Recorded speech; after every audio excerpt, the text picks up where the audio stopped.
आपण पोसाचा कार्यक्रम हाती घेतलेला आहे. मला वाटतं बऱ्याच वर्षानंतर आपण हा कार्यक्रम हाती घेतलेला आहे.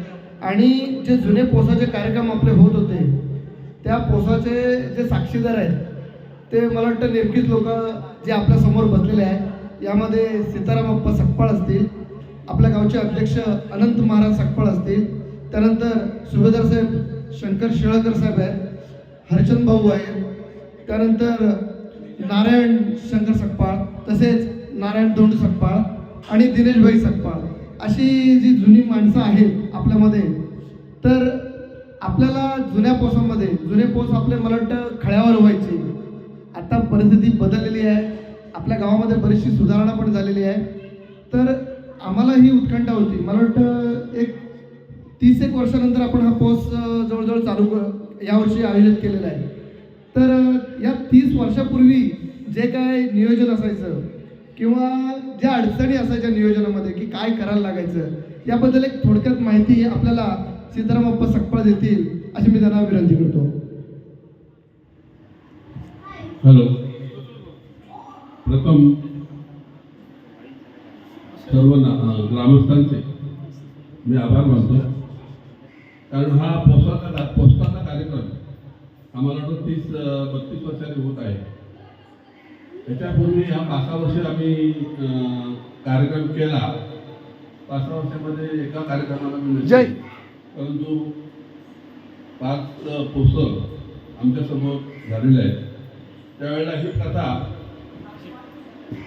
पडण्याचं कारण म्हणजे आमची ढोल वाजवणे शिमग्याची सुपारी ही सतत 5 दिवस ती चिपळूणला रात्रंदिवस आम्ही काढून ढोल वाजवायचो. त्यावेळेला गावात ढोल वाजवण्याची मेजॉरिटी ही थोडीच होती. मोठं मोजणारे इतके ढोल वाजवणारे लोक होते. नावं सांगायची तुम्हाला: जगन्नाथ शंकर सकपाळ, नारायण शंकर सकपाळ, नारायण बाळू शिरडकर, सुभेदार शंकर सकपाळ, तसेच मी त्याच्यात परत अरुण आमचा हा सगळ्या पिक्चर सांभाळायला व्यवस्थापक म्हणून सीताराम जाधव आणि अरुण हे असायचे. बाकी गावातील मंडळी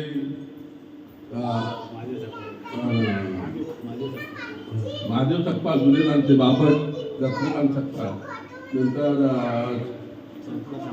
शंकर संभाजी सकपाळ, पोस्टमन सुद्धा असायचे काही वेळेला. आणि शांताराम मोहित पवार जरी ढोल वाजवत नव्हते तरी पण ते व्यवस्थापनाच्या माध्यमातून आमच्याबरोबर फिरत असायचे. मधुकर सकपाळ ढोल वाजवणारे, गंगाराम पवार हे खास होते. लक्ष्मणांना असं आणि काशीनाथ लाड हे व्यवस्थापन याच्यामध्ये असायचे. आणि बरीच लोकांची नावं आहेत असे. भिकाजी देवजी सकपाळ, गोपीनाथ सावंत हे पण ताशा वाजवला वगैरे असायचे. तर अशा या कार्यक्रमाला ज्यावेळेला सुरुवात केली आणि पैसा आमच्याकडे जरा जमायला लागला त्यावेळेला मग काय करायचं, तर आपण काहीतरी गावासाठी एक पोसाचा कार्यक्रम आखूया असं एक निर्णय गावकऱ्यांना मिळून आणि आम्ही सगळ्यांनी मिळून घेतलेला. त्यावेळेला जुनेदांचे गावकरी होते, रामोबासारखे, हवालदारांसारखे किंवा आमच्या मदारल्या तात्यांसारखे, लक्ष्मण अण्णासारखे हे असे जुनेदांचे लोक होते. आणि त्या माध्यमातून हा कार्यक्रम आम्ही करायचं ठरवलं. सगळ्यांच्या मताने हा कार्यक्रम करायचा. तर ह्याला काय करायचं, तर आपण असं करूया की पहिलं ठरलं होतं की आपण बकऱ्याचं मटण आणायचं. पहिल्या वर्षाला बकऱ्याचं मटण आणून आम्ही हे केलं, पोस्ट केलेला. त्याच्यात नंतर दुसऱ्या वर्षाला दुसऱ्या पोस्टाला दगडू देवजी सकपाळ त्याने एक बेकरं मारलं आणि त्यावेळेला 2 बकरे कापलेले होते आणि कोंबड्यांचं मटण म्हणजे बॉयलरचं मटण वगैरे आणलेलं होतं. आणि हा कार्यक्रम नियोजित. आणि त्यावेळेला मिक्सर नव्हते.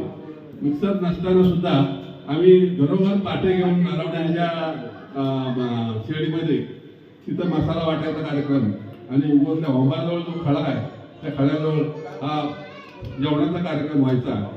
आणि मग त्यावेळेला अशी प्रथा असायची की सगळी व्यवस्था केलेली असायची आम्ही की दारू पिणाऱ्याला दारू, देशी दारू पिणाऱ्याला देशी, इंग्लिश पिणाऱ्याला इंग्लिश, माडी पिणाऱ्याला माडी, आणि ह्या सगळ्यांचा आम्ही चोचला फुलवलेला आहे त्यावेळेला असे असायचे. पण काही वर्षांना असं आम्हाला दिसून आलं की ह्या दारूमुळं किंवा या मद्यप्राशनामुळं थोडासा कार्यक्रमात फरक पडतो, तर त्याच्यावर काहीतरी बंधन आलं पाहिजे.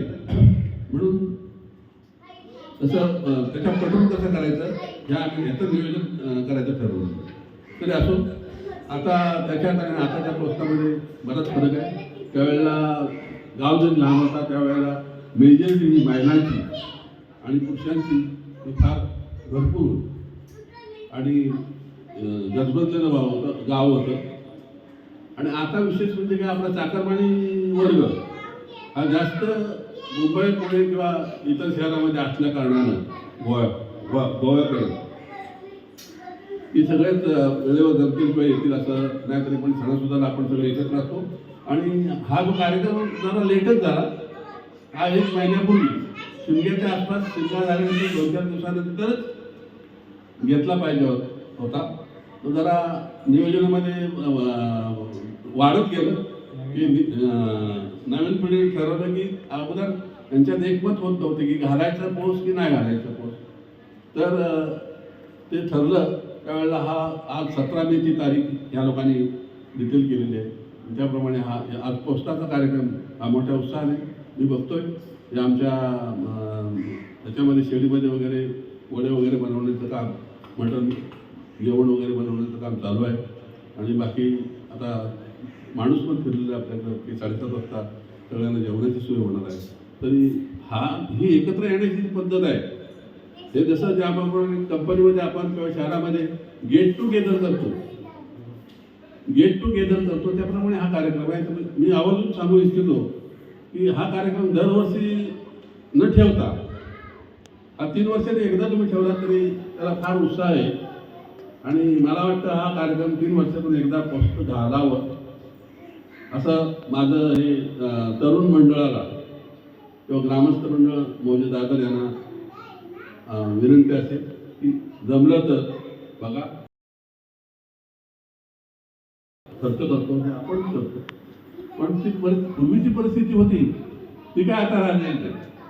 कारण काय त्यावेळेला पैसा येण्याचं साधन नव्हतं. आम्ही चाकरमानी होतो, पण आम्हाला पण पेमेंट फार कमी होतं. आणि त्यावेळेला वर्गणी 100 रुपये काढायचे म्हटलं तरी लोकांना भीती वाटत होती. पण आता तसा प्रकार राहिला नाही. आता आपण सगळे बरेचसे घरोघर चाकरमानी आहेत, बाहेर आहेत. त्या रामवर्धनच्या कृपेने आपल्याला फार मोठा आशीर्वाद त्या रामवर्धन देवीचा लाभलेला आहे.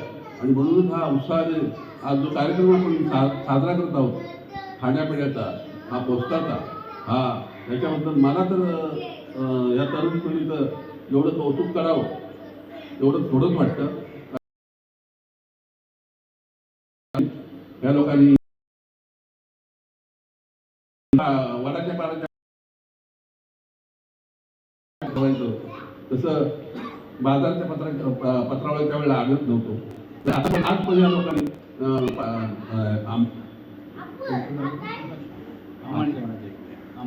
अंबानीच्या पाण्याच्या पत्रावळ्या लावलेल्या आहेत. आणि इथपर्यंत लोकांना उत्साह आहे. किती उत्साह असेल ते बघा की पत्रावळ्या लावायला पण कमी मिळतात, तरी पण प्रयत्न केलेले आहेत. आणि त्या पत्रावळ्या लावून आज हस्त लावलेल्या पत्रावळ्या आपण त्या पत्रावळ्यावर जेवणार आहोत. बाकी विशेष मला काय सांगावं असं वाटत नाही. आमचा आशीर्वादच असेल तुम्हाला की ह्या सगळा